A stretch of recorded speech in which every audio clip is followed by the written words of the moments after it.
ঢাকা আন্তর্জাতিক বাণিজ্য মেলা থেকে সরাসরি যুক্ত হচ্ছেন সহকর্মী এস এম রুবেল মাহমুদ। রুবেল, উদ্বোধনী দিনে বাণিজ্য মেলার কেমন অবস্থা দেখছেন? মেলায় যাতায়াতে আগ্রহীদের জন্য এবারও কি ব্যবস্থা রাখা হয়েছে কিনা বিস্তারিত জানাবেন।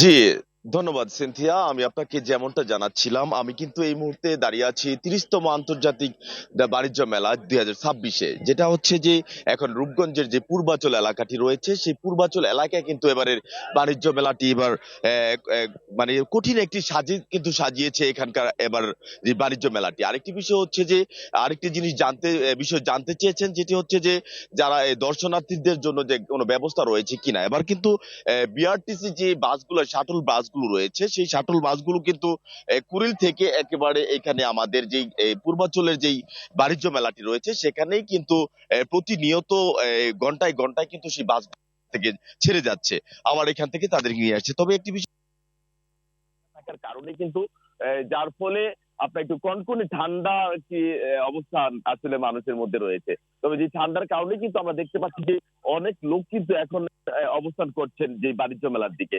তবে একটি বিষয় হচ্ছে যে এবারের বাণিজ্য মেলা কিন্তু দেখা যায় যে ৩২৪টি যে স্টল রয়েছেন, প্যাভিলিয়ন রয়েছেন, তারই মাঝখানে দেখা যায় যে এখানে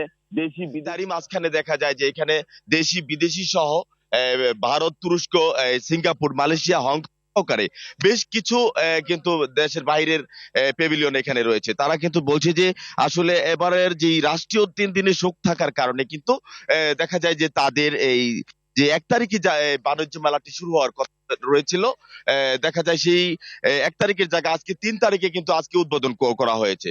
তবে আরেকটি বিষয় আপনাদেরকে জানিয়ে রাখি যে এবারের আন্তর্জাতিক বাণিজ্য মেলায় কিন্তু যে প্রশাসনিক ভাবে কিন্তু ভালো একটি ব্যবস্থা রাখা হয়েছে এবং প্রায় ৯৫০ এখানে কিন্তু সর্বক্ষণ মোতায়েন থাকবে, এমনটাই কিন্তু আমাদের বাণিজ্য মেলার কর্তৃপক্ষরা জানিয়েছেন।